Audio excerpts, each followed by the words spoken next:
I decided to do my book report on for Dr. Black's class is called The Gift of Injury. It is by Stuart McGill and Brian Carroll. That's Brian Carroll right down there, you can see. Okay, so he is a world record power lifter. He's crazy strong, holds a bunch of world records. His total was 2,700 pounds for squat, bench, and deadlift. Crazy strong guy. And then Stuart McGill, the other author, a lot of you are probably more familiar with. He is a very well-known physical therapist who works with athletes. So basically, they wrote this book on Brian Carroll's recovery of his back injury. It's a very bad back injury.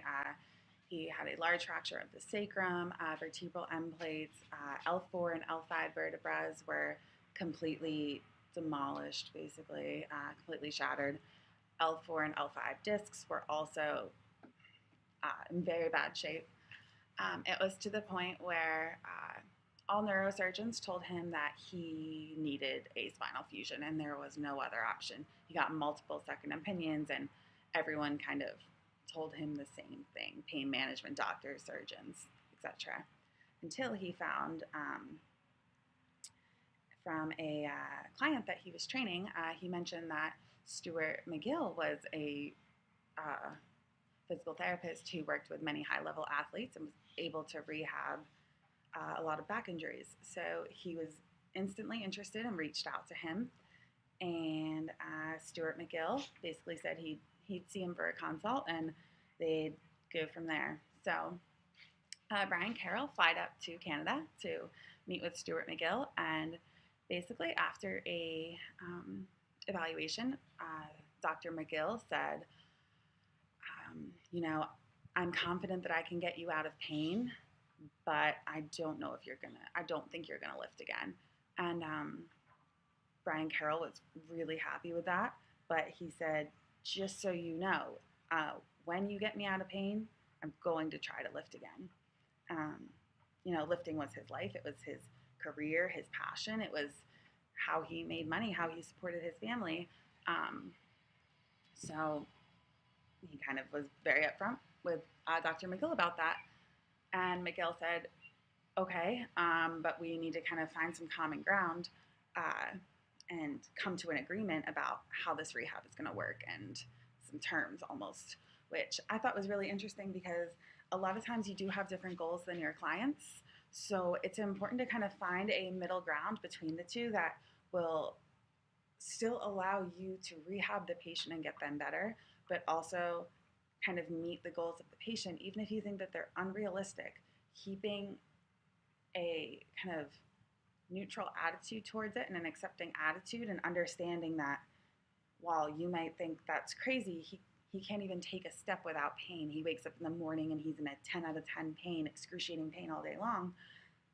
And he's not worried about walking again. He's worrying about getting on the platform and squatting 1,100 pounds again. So McGill said, okay, here's our agreement. You will not continue once we get you out of pain and you want to have your comeback. You will not continue this comeback if at any point the back pain returns in any capacity, especially early in the rehab. Any capacity is kind of a stop sign or a slow down sign. Also, Brian Carroll said if his lifts regressed and or he was no longer a top 1 to 2 lifter in the world, because that kind of just showed that the rehab was not going to be able to get to that level and he needed to accept that.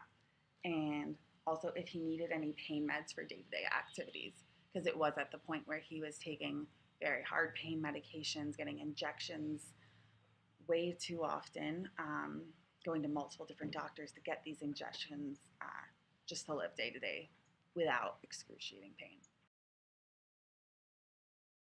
And Carroll talks a lot about in the book is not having too much pride all the time. So before his rehab with Dr. McGill, he was very, very prideful, never wanted to appear weak to his peers.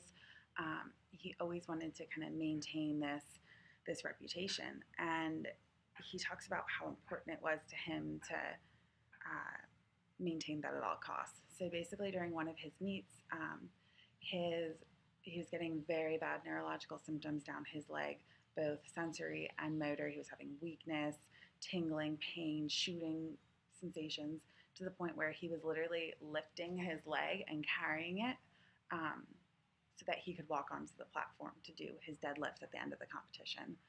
And he talks about how even though he couldn't even walk, he went up there and deadlifted 700 and some pounds because he didn't want to show weakness and he wanted to win.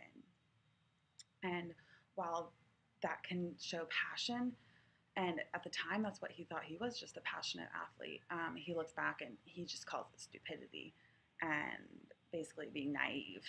Um, and you can see a big change in this by the end of the book where um, kind of throughout the book, he talks about how he's learning to accept that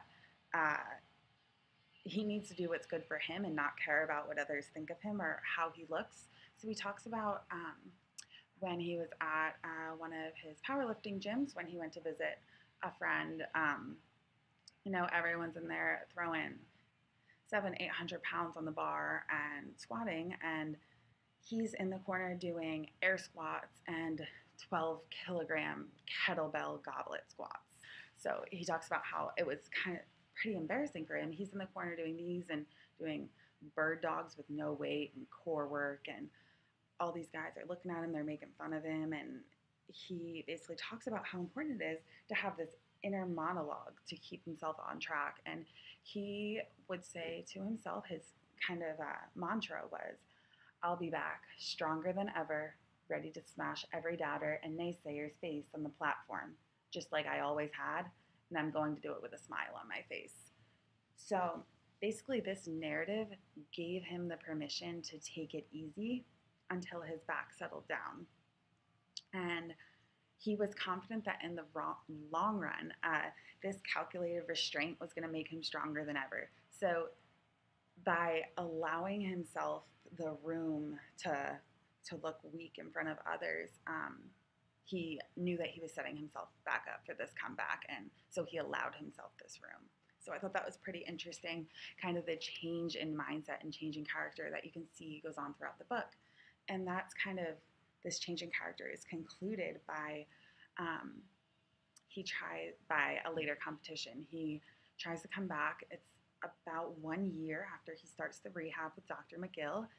He goes to the Arnold, which, for those of you who don't know, is one of the biggest powerlifting meets of the year. And he's winning his weight class. He's having a great meet, but during the second lift, so the second to last lift, the bench press, he feels what is not good in his back, basically. And he knows that he cannot do the deadlift. He knows that it is going to make it 10 times worse if he puts any weight on that bar and tries to deadlift it. So instead of just putting, I think he needed like 200-pound deadlifts to win the competition and get first place, which he typically does about 700. He actually says, I could lift 200 pounds with my pinky finger. And he decides to pull out and not even do the 200 pounds because he says it is not worth it to mess up his back anymore. And he realizes that he needs more time and he needs more rehab before he can actually go back to competing the way that he wants to. So basically, he accepts the fact that he's not going to win and pulls out, which is such a strong kind of difference from before. So he just kind of learned how important it is to treat his body right. That's kind of an important lesson for both us individually and us as clinicians. So for me personally, I've been dealing with kind of a pesky shoulder tendonitis for a while now. And if I'm being honest, a lot of it's just because of my impatience. I feel it when it starts to get better. I'm like, okay, like, let's just get back to it. I'm fine. My friends are all at the gym benching, so I'm like, yeah, it feels okay. I'll bench today. So I think that shows me how much more patience I need to have, and I have been kind of taking the steps a lot better lately and kind of respecting the process and the time that it takes. And I think that's something that we need to convey better to our clients. And Stuart McGill describes how he does that through kind of a very in-depth explanation of why everything takes time and kind of explains the whole process of the rehab and why it takes time. So I think that's kind of a good lesson we can take from that and kind of translate into our future lives as clinicians.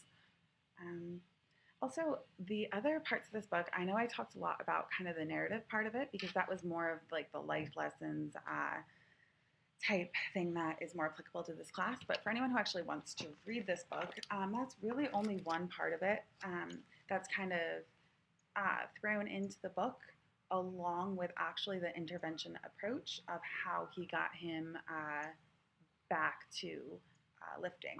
So there's actually the whole exercise, kind of exercise progression in here, how to apply that to you individually and your injuries. It talks a lot about basically the correct form and correct all kinds of exercises you can see in here. Like it gives you a bunch of examples and things to consider, helps you decide on parameters, kind of the timeline of everything. It's some good information for sure, especially with high-level athletes. And it doesn't just pertain to powerlifters. He does talk about other athletes, other sports, training for other things, and how you would kind of apply these principles to a variety of populations. So I know I didn't go into that as much, but if anyone has any questions, you can ask me, or I'd be happy to lend you the book. It was a good one, and it's a pretty easy read. There's a lot of pictures, and kind of the story being ingrained into the book makes it an even more entertaining read. I really enjoyed it, and so yeah. Hope you guys enjoyed the review, and if anyone wants any more information on the book, just let me know.